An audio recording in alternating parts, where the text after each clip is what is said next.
Salut tout le monde, bienvenue à ce nouvel épisode du Fabercast. Je suis votre animateur, Faberglass.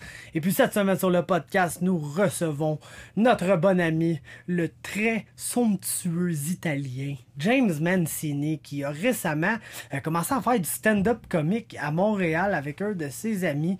Et puis je voulais qu'on parle de ça parce que je trouve ça vraiment très intéressant. En plus de parler de son combat au TKO 49 contre un dude là, qui a une bonne fiche, un Français qui a une bonne fiche, je me rappelle plus de son nom pendant tout parce que c'est une des lettres quelconques mis ensemble qui fait un nom difficile à prononcer. Mais bref, il affronte un dude, définitivement, au TKO 49, un jour, peut-être, et puis on le reçoit sur le podcast cette semaine. Mais je voulais qu'on jase un petit peu avant, je voulais qu'on jase de la dernière nouvelle, la grosse nouvelle de la semaine. Charles Jourdain va affronter Do Ho Choi à l'UFC South Korea, c'est à Busan. Puis ça va être un gros combat là, sur cette carte-là, le retour de Do Ho Choi.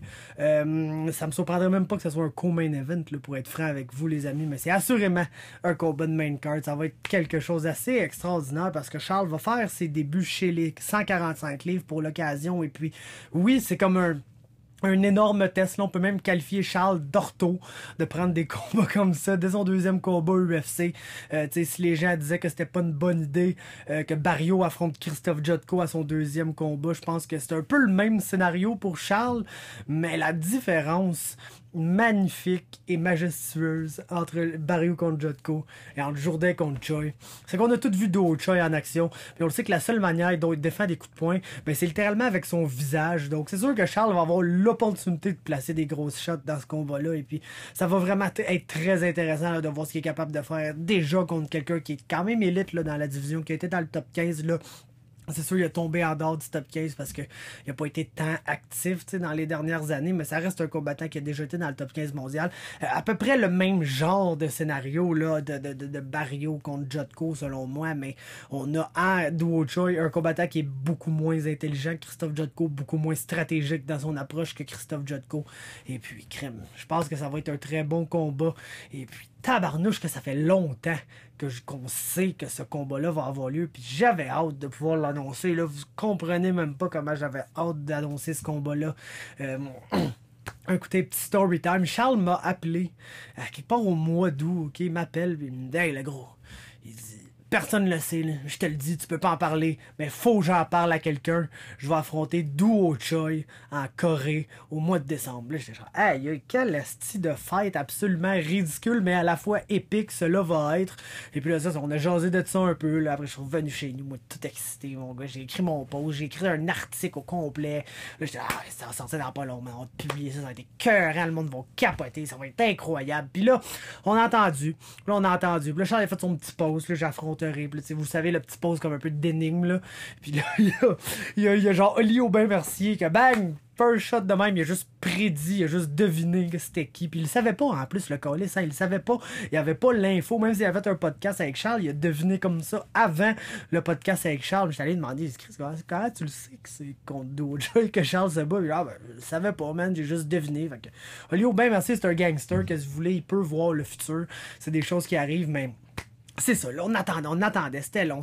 Puis là, j'écœurais Charles, je l'écœurais. Je le Chris, c'est quoi, peux-tu l'annoncer, moi, ton esti de combat? Puis là, oh non, il faut attendre après l'UFC. Puis là, j'étais genre, Chris, Charles, esti, man, il n'y a jamais personne dans l'histoire de l'UFC qui s'est fait mettre dehors parce qu'il a annoncé son combat qui est comme signé déjà, là. C'est pas de même, ça marche. On n'est pas dans TKO ici, où tu vas clairement te faire chicaner par Stéphane si t'annonces ton combat aux médias avant que lui l'ait annoncé. C'est pas le cas, là. Dans l'UFC, il y a déjà des gars qui sont allés au Ariel Helwani Show, mettons, puis qui ont annoncé straight up leur combat, qui n'était pas encore annoncé par la promotion, puis là, ça a sorti dans tous les médias. Puis qu'est-ce qui est arrivé avec ce gars-là? Rien. C'est pas fait chicaner par l'UFC, c'est pas fait mettre dehors de l'UFC, rien de ça qui est arrivé. Donc, peut-être qu'un jour, si les boys, ils allaient juste, au lieu de me dire, hey, j'affronte un tel, mais parle-en pas, s'il te plaît, juste me dire, hey, j'affronte un tel, puis je vais pouvoir sortir la nouvelle. Puis là, après, ça va devenir une nouvelle qui va être partagée partout. Puis les gens vont faire des links à mon site internet. Fait que là, ça va me faire des backlinks, ça va me faire plus de vues, puis je vais peut-être pouvoir faire de l'argent un peu avec ça un jour, peut-être, si vous me laissez annoncer une nouvelle, mais vous le faites pas. Fait que c'est correct, je vous aime pareil, j'ai pas de problème avec ça. J'ai quand même été le premier au Québec, là, je pense, dans les médias, là, vraiment, qui a annoncé la nouvelle. Moi, je l'ai vu sur la page. C'est pas un média, par exemple, c'est un podcast, c'est un Vu, puis après ça, j'ai demandé Chris a sorti où ça, après avoir fait mon post évidemment. Puis c'était Aaron Bronstetter sur Twitter qui a partagé la nouvelle de UFC Asia. Donc, crime, je pense que j'ai été le premier au Québec à en parler là, avant la voie derrière RDA, toutes ces autres affaires-là. Fait que je suis quand même fier de ça, mais peut-être qu'un jour je vais pouvoir être le premier à annoncer le combat parce que Chris, je le savais depuis le mois d'août.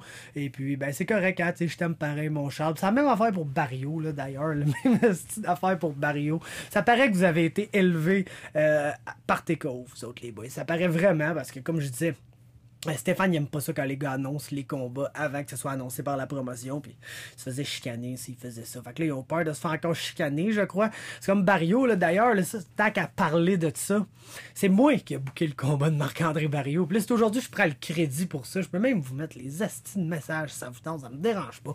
Ce qui arrive, là, bref, c'est que Marc-André Barrio, tout le monde le sait, c'est un de mes bons amis. Et puis, quand il y a un combat qui est suggéré par l'UFC, il vient toujours m'en parler, juste me demander qu'est-ce que j'en pense. J'ai juste ce nom-là. Qu'est-ce que t'en penses? Des fois, il connaît même pas, là, pour être vrai avec vous. Puis c'est moi qui dit, ah, oh, ok, un tel, oh, il va voir tel combat, va voir tel combat. Puis à partir de là, il se sert un peu de mes opinions pour prendre sa décision. Et puis, ben, il est venu me dire, ouais, j'ai reçu un nom.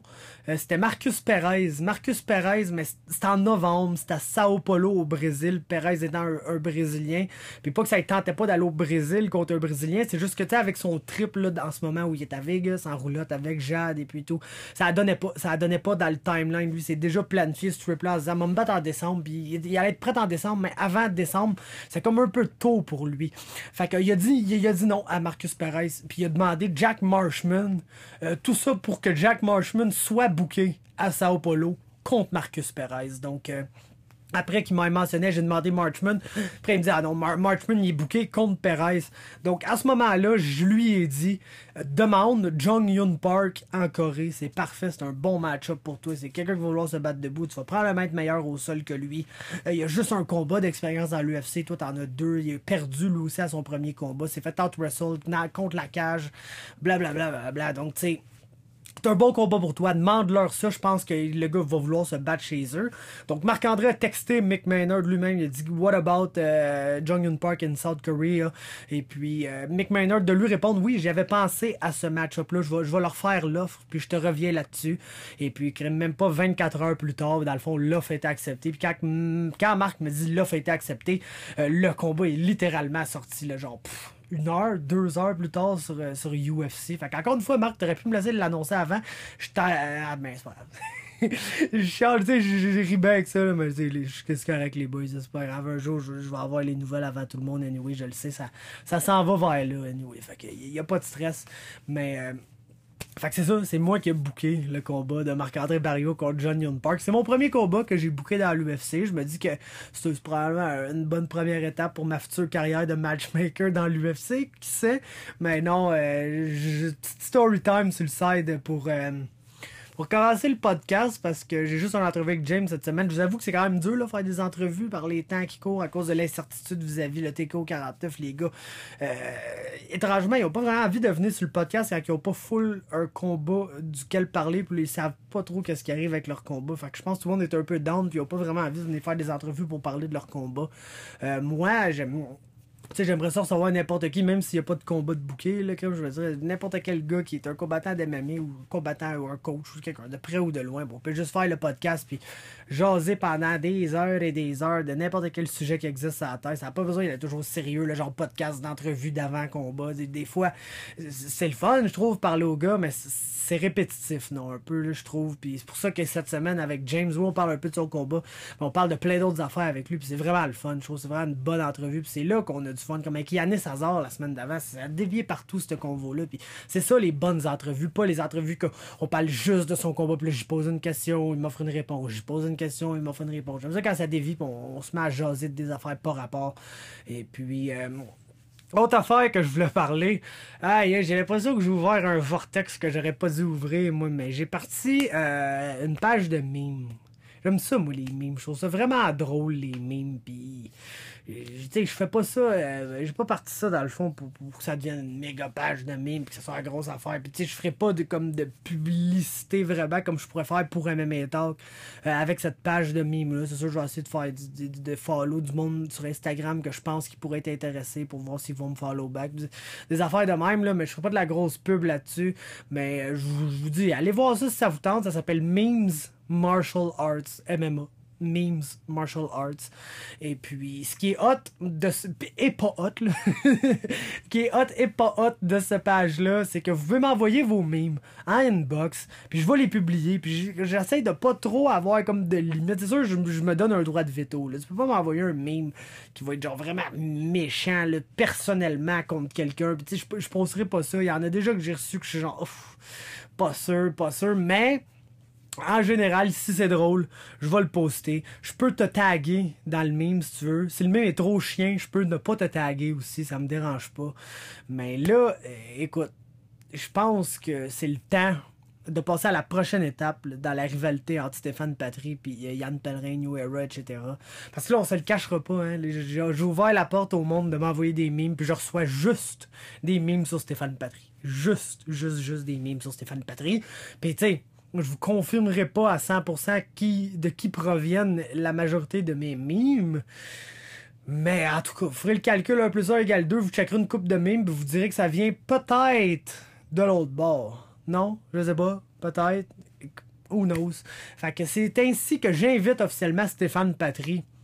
On m'a envoyé ses memes. Asti, Steph, envoie-moi tes memes. T'es bon en plus. Stéphane, là, il a des bons memes. Il est capable de faire de très bons memes. Puis je te conseille, Stéphane, de m'envoyer tes memes. Envoie-moi tes memes sur Pellerin. Envoie-moi tes memes sur Pat Côté. Envoie-moi tes memes sur New Era. Envoie-moi tes memes sur n'importe quoi. Comme ça, votre rivalité là, entre toi et Yann Pellerin, au lieu d'être genre une guerre là, que vous écrivez des insultes sur les médias sociaux puis vous vous haïssez puis tout, on va faire ça vraiment une guerre 2019-2020. Ça va être une putain de guerre de memes. C'est là qu'on est rendu dans la vie, man. La guerre via les memes.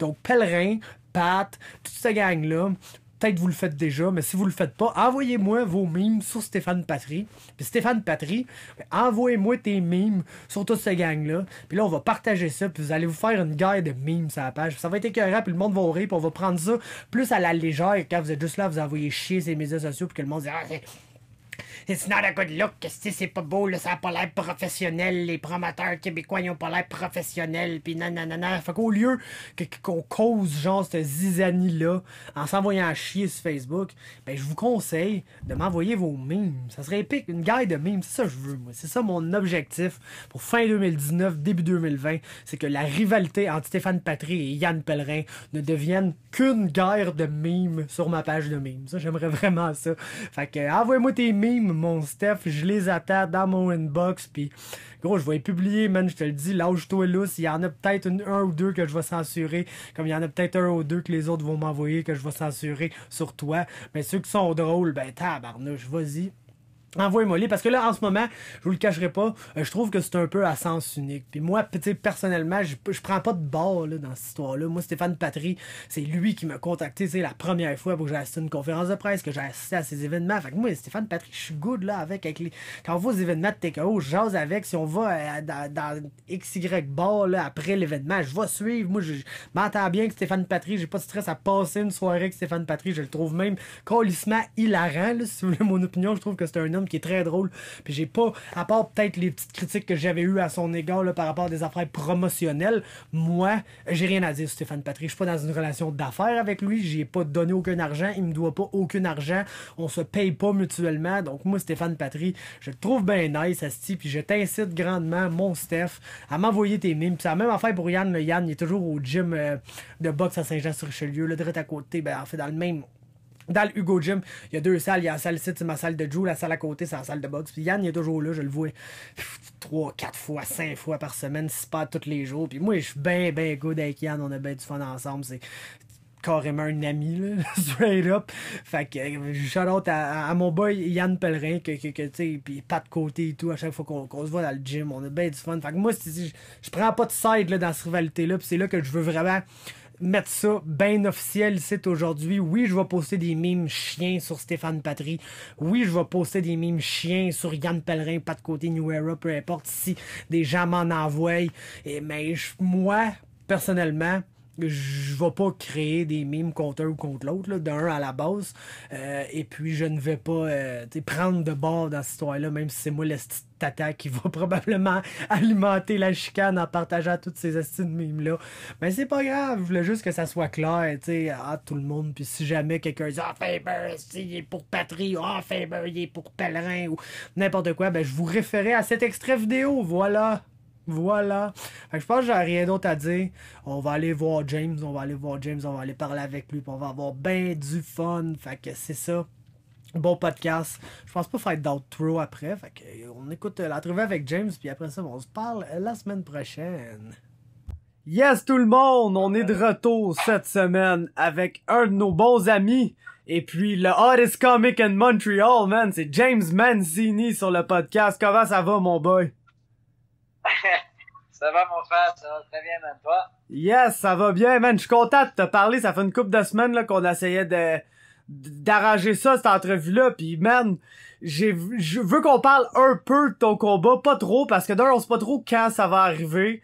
De deux, ben, tu sais, c'est comme... On me semble qu'on a souvent la chance de parler de tes combats pis ces affaires-là. Mais on n'a pas encore parlé là, de ce que tu fais sur le site. T'as commencé à faire du stand-up, littéralement. Fait que je voulais savoir comment c'est arrivé, comment cette idée-là est arrivée, pis crime, comment ça se passe pour toi. Fait que je trouve ça vraiment nice, pour vrai.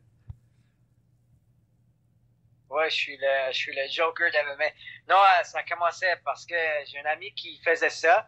Puis, ben, dans le fond, ouais, j'ai écrit des jokes pour lui parce qu'il m'a toujours trouvé que j'avais un caractère un peu drôle. Puis, ouais, j'ai écrit des jokes pour lui. Puis, il m'a demandé, il a commencé comme un petit club ici à Montréal. Puis, ouais, il est rendu, il fait des shows quelques fois deux fois par mois, une fois par mois. Puis, il m'a demandé si je voulais faire une. Puis, je disais, ouais, c'est sûr. Puis, là, la date, il venait. Puis, il fallait que j'écris des jokes. Après ça, ouais, c'était parti. J'ai fait ça une fois, puis j'ai bien aimé. Puis, je l'ai fait quelques fois. C'était vraiment fun. Comparé à un combat, c'est quoi que t'étais le plus nerveux? T'es plus nerveux quand tu t'en vas te battre ou t'étais plus nerveux la première fois que tu t'en allais faire du stand-up devant des gens? Ben ouais, c'est sûrement une différente préparation. J'étais pas sûr. Ça aurait quoi être le feeling d'être là devant le monde, mais heureusement, c'était vraiment le monde que je connaissais. La première chose que j'ai faite, c'était chez un spot de mon ami. C'était un club de chez lui. Alors, c'est sûr, je connaissais tout le monde. C'est beaucoup plus facile. Mais la première fois que je l'ai fait d'abord au club Pironi, à un restaurant club ici à Montréal, c'est sûr, il y avait beaucoup de monde. Quand j'ai rendu là, c'était pas comme rien que j'ai jamais fait à propos du stand-up. Alors oui, pour ça, quand j'ai vu la foule, j'étais un peu nerveux parce qu'il y avait au moins une centaine de personnes, puis c'était comme un petit showcase pro-am, les pros et les amateurs, puis j'étais nerveux, mais ça allait vraiment bien. Le monde est friand, so that's a good thing, man. Et en plus, je suis pas fait cogner dans le face, alors c'est fun. Non, ça c'est sûr que c'est un côté positif de la patente. Tu prends pas trop de dommages quand tu fais du stand-up. Du moins ce type de stand-up-là. C'est pas pareil, il y a du stand-up dans la MMA et tout, mais ça des fois c'est celui que tu manges des coups de poing dans la face pis c'est un peu moins le fun. Fait que c'est vraiment hot pour vrai, je trouve ça cool que tu fasses ça. Quand j'ai vu ça dans tes stories Instagram, tout, j'étais là, hey man, c'était intriguant ça. James en plus, tu sais, on s'est parlé une couple de fois et c'était là aux événements, pis c'est vrai, t'as l'air d'un gars quand même, tu sais, easy going pis tout, mais si j'avais à choisir, tu sais, parmi tous les combattants québécois que je connais, si j'avais dit lequel, tu sais, qui va aller faire du stand-up comique sur une scène, t'es pas le premier auquel j'aurais pensé, mais crime, finalement, ça a l'air de bien aller ton affaire, pis ça a l'air d'être quelque chose que tu fais bien. Fait que je trouve ça vraiment cool, man, que ça soit non, c'est fun, mais j'ai toujours fait un peu de commentateur en niveau de lutte. J'ai fait des jeux urbains. Les jeux urbains, c'était du lutte dans la rue du Crescent cet été. J'ai fait le commentateur, ça a vraiment bien été. J'ai fait le reportage olympique pour Radio-Canada au lutte olympique. Alors, c'est sûr que je suis confortable sur le micro. j'ai jamais vraiment fait mes jokes devant le monde, mais ouais, ça a bien été. Puis moi, dans la vie, man, femme, je fais vraiment les choses que j'aime. Je fais pas les choses que j'aime pas. Pas un gars qui va travailler avec un job juste pour le cash. Je suis pas dedans pour ça. Puis le stand-up, je trouve, c'est un autre side gig que j'aime bien faire, c'est tout. Ah, c'est clair, même ça change, tu sais, ça change les idées, là, vraiment, c'est dans un registre complètement autre, là, c'est pas quelque chose que t'as besoin, tu sais, de faire de l'entraînement physique t'as pas besoin d'être dans le gym 3 fois par jour à te faire lancer. Tu vas pratiquer beaucoup, mais ouais, ça, c'est sûr. Tu vas pratiquer beaucoup, mais c'est vraiment un rush quand le monde, il rit à tes jokes, man, c'est un rush comme, tu peux pas croire, man. Really nice. Ah, c'est clair, man, apprendre des textes pis tout, ça doit être compliqué. Moi, tu sais, je vais te l'avouer, là. Je suis pas un gars qui apprend des textes, man, en général. Je serais capable, mais tout, tu sais, ma jeunesse, quand que j'étais au high school pis à l'école primaire pis tout, on avait des présentations orales, j'ai jamais préparé aucune présentation orale, pis même encore aujourd'hui. Tu prépares des jokes. C'est ça, quand je fais mon podcast. Je pourrais faire, man, prépare des jokes, fume un bat pis tu serais correct, man. You'll be fine up there, no problem, man. Ah ouais, non, c'est clair, mais ça, c'est pour fumer un bat, ça, c'est sûr que ça serait un must, là, mais c'est pas mal un must avant chaque activité, selon moi. Mais, c'est ça, je suis plus un gars de freestyle. Moi, j'ai l'impression, tu sais, dans la vie, pis des fois, je me dis, crime, faudrait que j'écrive des affaires, parce que des fois, on dirait que je suis dans des moments random, là. Pis là, j'ai une idée que genre, hey, tu sais, mettons, dans une vidéo, faudrait que je dise telle affaire. Pis là, je l'écris pas. Pis là, je m'en rappelle pas. Pis là, je m'en rappelle après. Pis genre, ah, fuck, j'ai oublié de dire ça. Tu sais, fait que je me dis, des fois, faudrait peut-être que je me mette à... Mais... Après, quand tu fais 1 fois, 2 fois, tu vas commencer à... Toutes les choses qui arrivent dans la vie, tu vas, c'est une idée pour un blague. Après, tu écris ça. Pis là, un bon exemple que mon ami m'a donné, c'est Eddie King. Eddie King, c'est un comique québécois. Il a fait du Muay Thai. C'est vraiment drôle. Il m'a dit, juste écrit des petits jokes, puis après 2-3 jours, reviens sur tes jokes, puis tu vas voir si c'est toujours drôle. Là, vous avez quelque chose, un prémisse pour développer quelque chose que tu peux dire sur le stage. Alors, c'est ce que je fais, mais ouais, là, je pense tous c'est un joke, les trucs dans le gym, les trucs dans la rue, quand je vois le monde niaiser, n'importe quoi, man, j'ai écrit, puis je checkerai ça après si je peux avoir une idée là-dedans. Ah, et pis c'est fou, hein, ce que le monde... tu sais, juste te promener, en plus, tout à Montréal, juste te promener dans la rue, là, c'est fou, les idées que le monde doit te donner, parce que moi, personnellement, quand j'étais à l'université, j'étais allé à Concordia, puis je marchais, parce que moi, j'étais à Saint-Jean-sur-Richelieu, là, fait que je prenais l'autobus, blablabla, puis quand on arrivait à la place Bonaventure, dans le métro, fallait que j'aille jusqu'à Lionel Group là pour revenir sur mes pas à Guy Concordia. C'était juste trop de la bullshit. Fait que même l'hiver, je marchais. Parce que je pense que c'est 6 blocs, là. C'est Concordia, c'est ça à rue Guy. Ouais. Bonaventure, c'est quoi, c'est au Sandbell, de fucking genre Mansfield. Ouais, c'est ça. Fait que je marchais de Bonaventure à Concordia. Pis juste le fait de marcher, les affaires que tu peux voir dans la rue là à Montréal, le monde, man, de la manière qu'il agisse, laisse tout le monde habillé bizarre. J'ose pas imaginer toute l'inspiration que ça doit te donner pour dire des jokes, man, parce que... Non, il y a pas mal des choses, puis là, quand t'es dedans, là, tu commences de voir tout comme une joke, puis ouais, il y a beaucoup de matériel dans la rue, c'est sûr. C'est clair, man. Sinon, tu vas te battre au TKO 49 aussi, là, comme je disais, on sait pas trop c'est quand, ça devrait arriver début novembre, d'après moi, je sais pas trop, là, c'est pas super clair, mais c'est pas grave, ça devrait arriver. T'affrontes quelqu'un qu'on connaît pas vraiment, je me dis que c'est probablement un match-up où tu risques d'essayer de le takedown, lui risque d'essayer de pas se faire takedown, parce que c'est pas mal ça qui arrive dans les combats de James Mancini, que ça soit un striker, que ça soit un grappler, que ça soit... ça finit que, genre, le gars se rend compte qu'il se fait takedown pis ça va pas bien, pis il essaie de se relever, pis tout essaie de le garder là. Fait que je me demandais, toi, là, c'est quoi ton read, là, sur le combat qui s'en vient? Ben, c'est intéressant parce que c'est un adversaire européen. Je pense qu'il est classé numéro 3 en Europe, numéro 1 en France. C'est vraiment un combattant de haut niveau. C'est un gars de Jiu. Il a fait tellement des compétitions de Naga. Je l'ai vu, la plupart des vidéos là-dedans, c'est la vidéo des Juice. Il n'y a pas trop de tournage sur lui au niveau de MMA. Mais d'après moi, c'est un très bon combat pour moi. Je sens vraiment bon. Je sais que j'avais des trous dans le passé, mais là, j'ai réglé tous les petits trucs. Je travaille fort avec les gars de Tristar, Jean Saint-Pierre, puis Firas, tout le monde. Même Ayman Zahabi a réglé tous les petits trucs que j'avais. Puis, alors, je sens vraiment bon pour le combat. J'aimerais bien se battre, ce gars-là.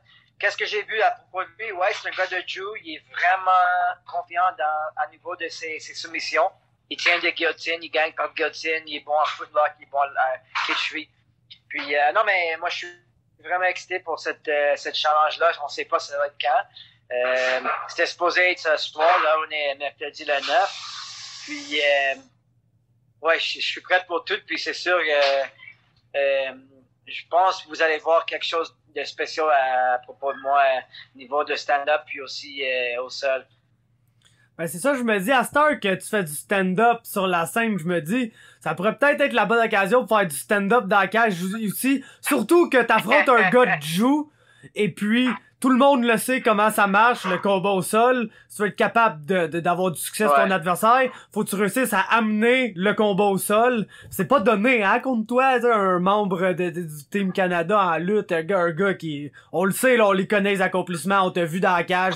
Fait que crime... Ça pourrait être justement le genre de combat où tu te sers de ta lutte vraiment défensivement puis tu t'amuses à le tapocher un peu debout, non? Ouais, j'aimerais ça jouer debout un peu. C'est sûr, avec lui, il a l'air un striker qui est un peu wild, on dirait. Il lance beaucoup. Ce serait un bon opportunité pour moi de prendre l'occasion de vraiment utiliser mon stand-up en défensif, comme tu avais dit, peut-être pour garder le combat debout un peu, le fatiguer un peu, puis sur après, je pourrais amener au sol. Mais moi, je cherche toujours les ouvertures, mais c'est que le cage de TKO, Fab, il est un peu petit. C'est vrai. Il est plus petit que le cage de UFC. Ah, vraiment. Alors, pour garder pour la distance, pour fermer la distance, pour faire des takedowns, c'est un peu plus facile pour moi. Juste parce que il y a pas beaucoup d'espace dans le cage pour courir, tu sais. Puis pour moi, c'est vraiment facile d'amener au sol parce que pour briser la distance, c'est un peu facile. Puis c'est mon expert, je suis un expert là-dedans. Alors c'est sûr que de ce combat-là, je veux vraiment pratiquer à juger la distance. Si c'est debout ou si c'est au sol, je serai prêt pour tout. Mais je pense que tu vas voir quelque chose de vraiment spécial de ma part. Je pense que c'est James 2.0. C'est sûr, ce combat, ça va être vraiment intéressant là-dedans. Puis, ouais, on va voir vraiment un spectacle. Lui, c'est un bon adversaire. Tu vas voir les 4 combats. Il y a quelques combats de poids mouche, mais les 4 combats, excusez-moi, les 2 combats avec moi, Malcolm, le japonais, puis ce gars-là de France, c'est vraiment 4 combattants de très haut niveau à 125. Alors, ouais, ça va être... si la carte, il va arriver, moi, je suis confiant là-dedans que ça va arriver et tu vas voir incroyable soirée de poids mouche, man, c'est sûr. Puis, avec l'addition de Jesse Arnett, Louis Jourdain, puis Alex Morgan, Nate Lamette, c'est vraiment un bon carte, man. C'est vraiment un carte show, man.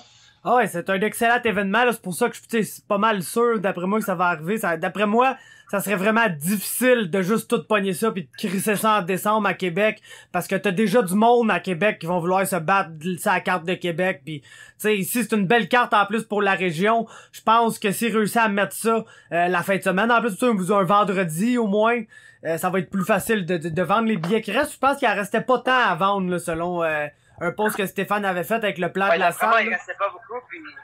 Ouais, il restait pas beaucoup, c'est sûr. Fait que, tu sais, c'est sûr que... Moi, c'est une belle carte, là. J'ai hâte de voir ça. J'espère que ça va être le plus rapidement possible, parce que, tu sais, je suis conscient que c'est crissement à plate pour vous autres, là, les gars. Ouais. J'ai parlé à ton teammate Yannis Hazard, lui, il me dit que ça le dérangeait pas tant parce qu'il coupait pas tant de poids ni rien, mais je pense à Alex Morgan, lui, il devait déjà commencer sa cote, là, pis toutes ces affaires-là, c'est vraiment à plate pour vous autres. Moi aussi, mais tu sais, Fab, tu dois rester positif. C'est sûr que dans la vie, les choses y arrivent, que t'as pas de contrôle. Il n'y a pas de raison pour être négatif là-dedans. Moi, je reste positif, puis je dis toujours, en anglais, on dit le fight camp, ça met tout, it puts everything in perspective. Ça met tout en perspective, le fight camp. Tu peux voir tes erreurs, qu'est-ce qui arrive en sparring, qu'est-ce qui fonctionne, qu'est-ce qui fonctionne pas. Alors moi, je reste positif. Je sais que le 4, 5, 6 semaines que je faisais sur la diète, je vais me préparer. Mais c'est pas perdu, tu sais, c'est jamais perdu en MMA. Moi, je suis un Road Warrior. Je suis toujours là-dedans pour avoir augmenté mon expérience. Puis les fight camps, là-dedans, t'améliores tellement. Alors, moi, je suis content là-dedans. Puis je suis prêt pour n'importe quelle date. Yes. T'as-tu un choix préféré pour le main event? Parce que, tu sais, probablement que ça va être dur de donner un title shot à quelqu'un d'autre que toi si tu continues à gagner tous tes combats comme ça. En plus, comme t'as dit, t'affrontes, tu sais, un bon adversaire. Je pense qu'il est comme 7-1 quoi de même. Le gars, il est vraiment solide, là. Il a une bonne fiche, il est bon. Tu sais, fait que si tu bats un gars de même, tu dois être comme le prochain en ligne. T'as-tu une préférence? Est-ce que t'aimerais mieux que Malcolm gagne, essayer d'avoir le rematch? Ou t'aimerais ça qu'il perde pis t'essayer contre le japonais? Ben moi, vraiment, premièrement, frère, je suis toujours le B-side à TKO. Je pense qu'il y avait une fois que j'avais un adversaire qui avait un record plus pire que moi. Toujours, j'affronte les gars, les niveaux internationaux, les gars qui viennent des États-Unis ou n'importe quoi, qui ont des meilleurs records que moi, puis je le bats tout. Alors, c'est sûr que je suis prêt pour un bon adversaire. Puis, ouais, c'est sûr, je veux Malcolm encore. Je faisais vraiment une erreur là-dedans, dans cette combat-là, que c'est une erreur. Toi, tu fais beaucoup de man, c'est une erreur fondamentale. Mon tête, tu sais, j'ai lâché ma tête pour une seconde, puis il m'a eu un clé de bras. Puis lui, il a vraiment on appelle ça, il a the golden ticket. C'est comme un gars avec un main droit. Lui, il a une très bonne clé de bras. Alors, c'est sûr, si tu le donnes un gars avec une bonne clé de bras, tu vas le perdre. Si tu donnes, tu sais, dans le temps, tu donnes Mike Tyson le left hook, c'est sûr, t'es out. Tu sais, ça veut dire, il a le golden ticket, je l'ai donné, je veux ma revanche là-dedans, je veux Malcolm, je pense pas que c'est un gars c'est pas vraiment un gars dans le sport qui représente les combattants bien. C'est un gars, il est un peu cocky, puis c'est sûr que moi, j'aimerais le battre. Le dernier qui l'a battu, c'est un Québécois, c'est Wardenberg. Moi, je veux être le prochain pour le battre, c'est sûr. Mais si c'est le Japonais, je suis prêt pour le Japonais. Ouais, j'ai aucun doute qu'il peut gagner ce combat-là. Ça a l'air un adversaire vraiment tough.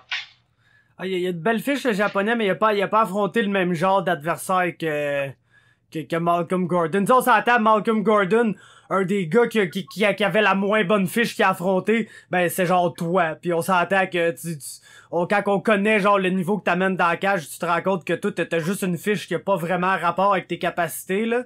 Mais fait que tu sais, Malcolm Gordon, il a affronté pas mal les meilleurs au Canada. Fait que j'aurais tendance à lui donner un avantage sous la base de la compétition déjà affrontée, là.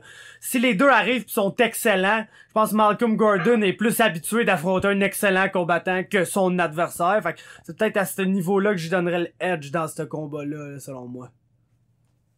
Puis, alors, je te demande, Fab, est-ce que tu connais quelque chose à propos de cette japonais ou...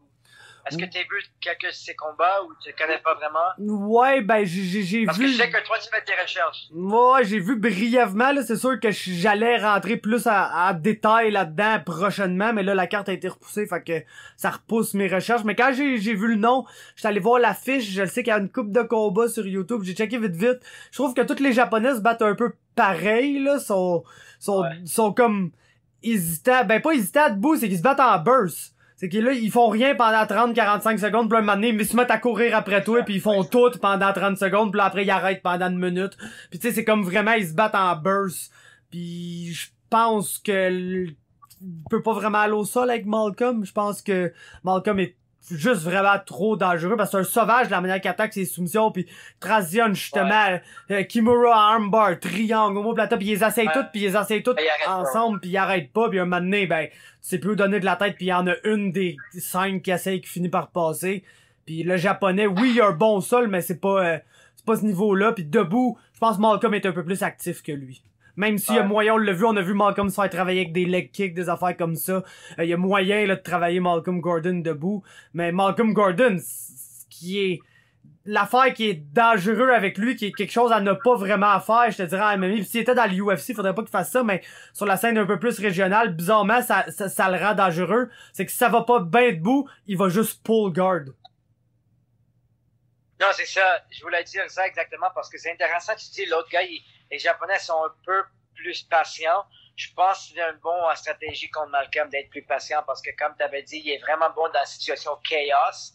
Il est vraiment bon avec des scrambles. Puis, ouais. Puis, qu'est-ce que tu as pour moi, Fab? Est-ce que tu connais mon adversaire? Est-ce que tu as fait des recherches? Moi, j'ai fait un peu, mais est-ce que tu penses que ce que j'avais dit, c'est. T'es d'accord avec moi ou il y a quelque chose que tu as vu que je n'ai pas vu, moi? Ben, moi, je pense que tu le défonces debout, là, pour être honnête avec toi, parce que, comme t'as dit, il est vraiment trop wild, pis si t'es moindrement capable, tu sais, de pas te faire toucher pis d'y péter un bon counter, là, tu sais, dans le milieu, là, juste des beaux punch drettes, là, ce qui arrivera pas avec lui, clairement. Ça, c'est un gros avantage. Au niveau de la lutte, man, c'est sûr que le gars, comme t'as dit, c'est un gars de Jiu, il a l'air dangereux dans ses attaques de soumission, mais si tu restes prudent, tu sais, sur le top, que tu fais pas des astis de niaiseries, genre laisser un bras traîner, laisser, tu sais, tu shoots des single leg, tête intérieure, genre. Juste pour être sûr, shoot tête intérieure comme ça, le gars il va pas, tu sais, essayer sa guillotine qui a l'air pas pire, mais non, je suis confiant pour ton combat, pour vrai, parce que c'est non seulement ta lutte, mais ton pace. C'est que t'es pas juste capable de lutter un gars, tu sais, de l'amener à terre pis de le grinder là, t'es tout capable de le crisser dans la cage, d'être quand même un lourd flyweight sur lui, pis tu travailles constamment, pis le gars qui sera pas habitué de lutter autant que toi va se fatiguer plus vite à lutter pendant genre X nombre de temps sans arrêt.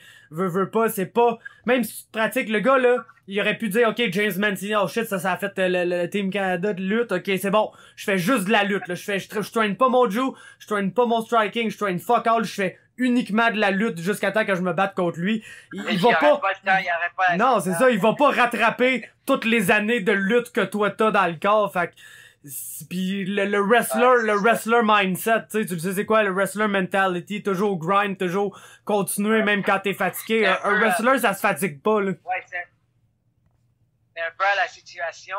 Est-ce que tu te souviens dans le temps, il y avait mon coach Fabio Hollanda, quand il arrêtait de travailler avec Georges Saint-Pierre, Thiago Alves il a payé Fabio Hollanda pour les entraîner contre Georges Saint-Pierre. Puis c'est dans le temps où tout le monde disait « Oh my God, c'est fou, man, qu'est-ce qu'il va faire Georges, tout ça. » Puis Georges, il m'avait dit quelque chose, puis ça a vraiment frappé fort. Il disait « Ouais, mais c'est sûr, Fabio, il va expliquer comment je fais mes takedowns, mais en 2, 3, 4 semaines, tu peux pas apprendre qu'est-ce que j'ai appris avec vous autres, l'équipe de lutte nationale, avec Victor Zilberman, David Zilberman, depuis le club de lutte de Montréal, depuis les 10 ans que tu peux pas apprendre ça en 2 semaines. » Non, c'est ça. C'est la même affaire avec Khabib, là, tu sais, dans l'UFC. Le monde a beau lutter, le jeune lutte avec des ours depuis que genre 5-6 ans, là. Fait que, y a pas, tu rattraperas pas ça, là. Le gars est capable de take down Daniel Cormier qui essaie de se défendre d'un takedown. Tu parles d'un lightweight sur un poids lourd, pis pourtant, tu sais, fait il y a des affaires de même que, c'est pour ça que je me dis, justement, comment Malcolm Gordon a battu James Mancini. C'est pas en essayant de l'out-wrestle, c'est en se faisant take-down, puis en utilisant sa bonne game en dessous, tu sais, puis en...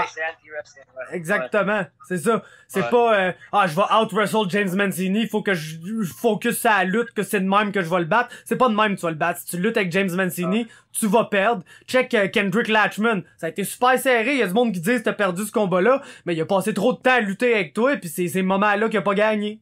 Même s'il était compétitif, même si ça a été, c'est ces moments-là qu'il a pas gagné, parce que même si il y a pas beaucoup d'action, puis même si t'essayes un takedown pis tu le réussis pas particulièrement, au moins toi t'essayes de quoi, lui il est en train de défendre. Si tu défends avec succès pendant 5 minutes, c'est bien, c'est très bien, mais t'as pas créé aucune offense, t'as pas été agressif, t'as pas eu le, tu sais, même si tu contrôles peut-être un peu la situation parce que tu défends, ça marche pas, tu sais. Tu comprends? C'est pas de même que tu gagnes un combat. Pas de même que tu vas chercher.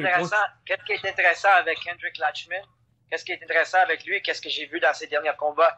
Il était 8-4, je pense, mais il y avait 5 KO. Puis tous les 5 KO étaient contre des lutteurs parce qu'il défendait. Puis troisième round, il faisait des KO. Quand l'autre il fatiguait, lui, il est vraiment en bonne forme. C'est quelqu'un qui entraîne toujours. Il fait même des combats.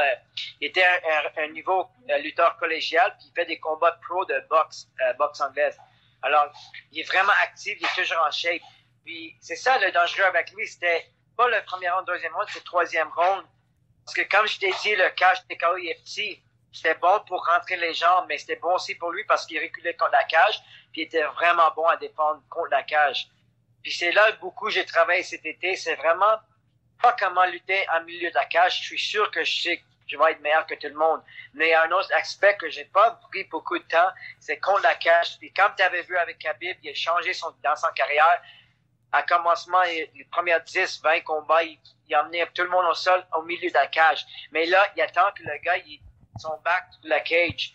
Pourquoi? Parce que, premièrement, comme tu l'avais vu avec Askren puis Masvidal, les gars, ils commencent avec les flying knees. Ça veut dire, si tu es dans un open space, c'est sûr, le gars, il peut lancer des coups quand tu vas pour le takedown. Quand tu es contre la cage, c'est un différent game. C'est pas vraiment la lutte, c'est pas vraiment le jeu, c'est un jeu d'MMA. Puis c'est ça que j'ai pratiqué beaucoup cet été. Puis là, je suis sûr que si je tosse contre la cage, ça va être vraiment une longue soirée pour toi, je suis sûr. Ouais, déjà que t'as gagné, tu sais, ce combat-là, là, entre toi et moi, là. Fait que c'était le fait d'améliorer ça. Oh, ouais, définitivement, ouais. Mais le fait que t'es quand même, justement, avec ces trous-là dans ta game, t'as eu comme l'instinct, t'as eu genre l'expérience de quand même faire assez pour gagner ce combat-là. C'est sûr que là, Star, si tu build on that, c'est sûr que là, ça devient un aspect bien plus dangereux dans ta game. J'avais juste une dernière affaire, tu sais, t'es réputé comme un gars qui a des bonnes George stories. Je me demandais si dans ton stand-up, est-ce que t'en inclus des George stories? C'est-tu de quoi que tu fais des jokes dessus ou si Non, je vais pas trop là-dedans, George. Je vais attendre que je suis un peu plus populaire ou je suis plus confortable. Mais une chose que je l'ai dit, c'est vraiment avec mes oreilles. Les Québécois, ils me voient dans la rue, ils disent « Hey, tu connais-tu Georges Saint-Pierre, Georges Saint-Paul, Georges Saint-Paul, Georges Saint-Pierre, là, tu connais-tu ce gars-là, là? Avec tes oreilles, t'es combattant, là. » Je suis « Hey, ah ouais, je connais, man. » « Hey, moi, je le connais. Tout le monde le connaît, une petite histoire. » Puis, ouais, des fois, je vais un peu là-dedans. Quand je vois, il y a la foule, ils ont des Québécois là-dedans. Je parle un peu de ça, mais ouais, pas trop encore. Mais quand je suis plus confortable, c'est sûr que je vais parler un peu à propos de lui. Ah, c'est clair, parce que Georges doit avoir des bonnes histoires, pareil, là, ça reste tout un personnage. Puis le monde qui est entouré de Georges, man, on connaît tout Jean-Charles Skarbowski, Steve Claveau, Christophe Midou. Il y a vraiment des caractères qui est entourés de lui, alors ouais, j'ai plein d'histoires là-dedans. Hey, des Steve Claveau stories, ça, mon gars, là, je suis sûr que tu peux... Aïe, aïe, man. T'es un malade, ce gars-là, je l'aime tellement, man, mais c'est un malade. Aïe, il va... C'est un fou, man. Yes, mais hey, merci mon James, moi il est 10h, là, faut que j'aille manger, travailler, faire toutes les affaires qu'on fait dans la vie. Je te remercie, je suis crissement content d'avoir la chance de te parler. Pis man, on se donne des nouvelles, man, pis hésite pas là pour tes shows de comics, si tu veux qu'on te fasse une plug, là, c'est MMA Talk, que les partisans aient te voir, là, tu me donnes la date, moi je vais te share ça va me faire plaisir, mon gars, là. Merci Fab, merci MMA Talk, tout le monde. On se voit à TKO 49 quand ça arrive, on va être là, let's go. Yes, ben je te remercie, man, à la prochaine. Ciao Fab.